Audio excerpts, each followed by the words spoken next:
Stop running, and for the love of God, put down that salad. You aren't fat because you're lazy. You aren't fat because you lack discipline. You are holding onto that weight because your body thinks it is about to die. Right now, you are drowning in a hormone called cortisol. To your ancient biology, you aren't sitting in traffic or stressed about a deadline. You are being hunted. That tire around your waist? That isn't food. That is armor. The diet industry tells you that belly fat is just stored energy from eating too much cake. That is a lie. Subcutaneous fat, the stuff on your arms and legs, is energy. But visceral fat, the hard, protruding mass underneath your stomach muscle, that is a survival bunker. It is emergency rations built to survive a war that never ends. Welcome to the cortisol trap. Let's dismantle the cage. Meet the general. His name is cortisol. Cortisol is not just a stress hormone, it is a mobilization commander. Its only job is to prepare the body for immediate, violent physical conflict. When the general enters the bloodstream, he overrides every other system. Digestion? Canceled. Immune system? Shut down. Reproductive drive? Offline. All resources are diverted to the front lines. The command center has been hijacked. This is the HPA Axis, the hypothalamus, pituitary, adrenal loop. In a healthy human, this switch flips on for 10 minutes to escape a threat and then flips off. But your switch is fused.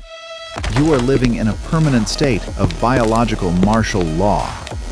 The general is screaming, "Attack!" 24 hours a day. Your body cannot tell the difference between a tiger and a text message. This is the evolutionary glitch. Your nervous system is hardware from the Pleistocene era, running software from 2025. When your boss emails you at 9 p.m., your brain perceives a predator.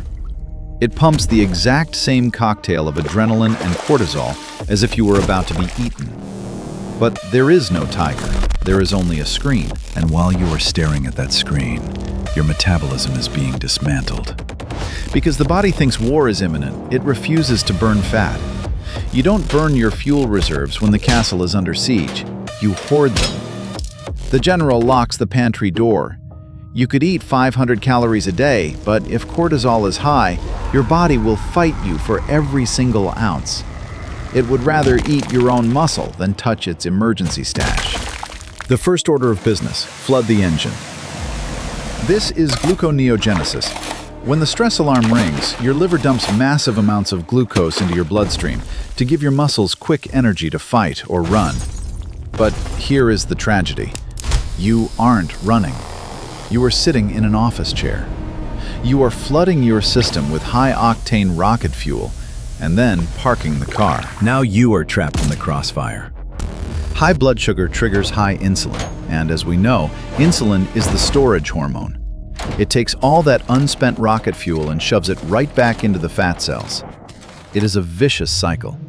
Stress triggers sugar. Sugar triggers insulin. Insulin locks the fat.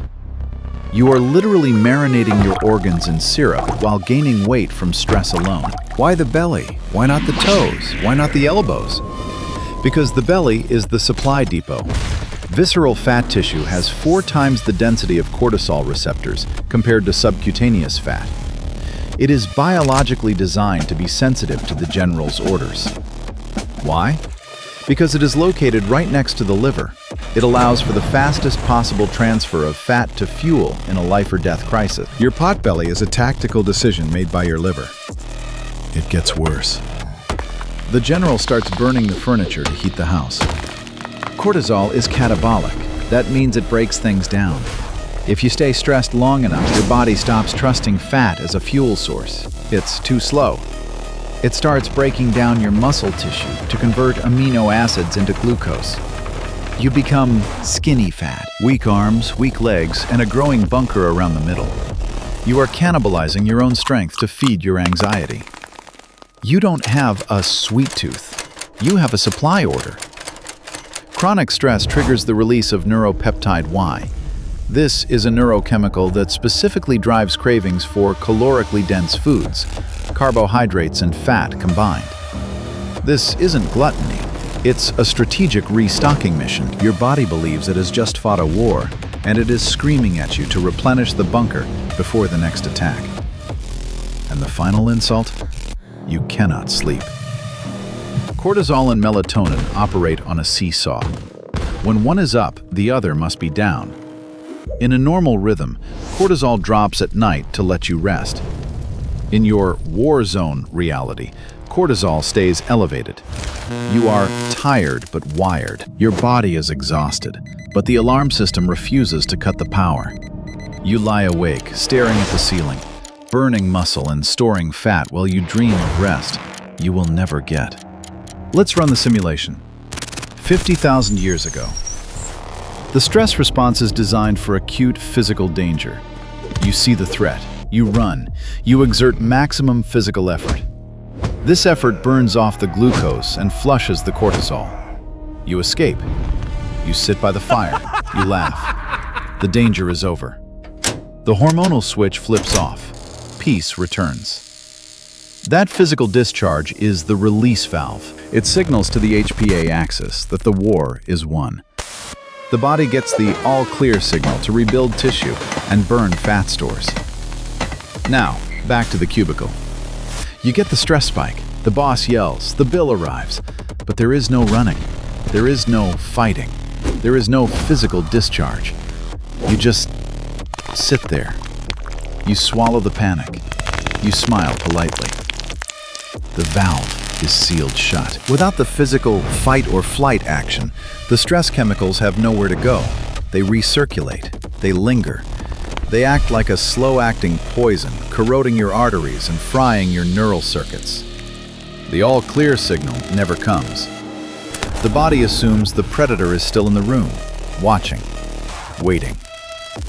The bunker becomes a weapon. Visceral fat is not inert storage. It is biologically active. It releases inflammatory cytokines, essentially chemical distress signals. These cytokines travel to the brain and trigger, you guessed it, more cortisol. The fat itself is stressing you out. It is a self-perpetuating machine of misery. Until the system crashes. Eventually, the HPA axis desensitizes. This is burnout. You wake up tired. You need 4 coffees to function. You crash at 3 p.m. You get a second wind at midnight. Your metabolism is effectively broken. You are bankrupt. So, how do we break the siege? We declare a ceasefire. You cannot starve a body that thinks it is in a famine. You cannot exercise the fat off a body that thinks it is exhausted. You must convince your biology that the war is over. You must hack the safety signal. Burn the adrenaline, manually. When you feel the stress spike, you must complete the cycle. Do 10 burpees, sprint up a flight of stairs, squeeze a stress ball until your knuckles turn white. You need to mimic the fight or the run. Use the glucose your liver dumped into your blood so it doesn't get stored as fat. Close the loop. Patrol the perimeter. Slow, rhythmic walking, specifically outdoors, is the most powerful cortisol-lowering drug in existence. It is the evolutionary signal for foraging in safety. It tells the HPA axis that if you have time to walk slowly and look at trees, you are not being hunted. It is the biological all clear. Cut the enemy supply lines. Your phone is a cortisol dispenser. Every notification is a microdose of panic. Turn off the news. Turn off the push notifications. Stop doom scrolling before bed. You are inviting the enemy into your bunker every time you unlock that screen. Starve the fear. Relaxation is not a luxury. It is a tactical necessity. But I have to work. I have to grind. Let them grind. You are going to survive. The system wants you scared, sick, and easy to control. It wants you buying pills for the anxiety and diet shakes for the weight. Refuse the transaction. Breathe. Walk. Sleep. Lower the shields. The war is over. Open the bunker.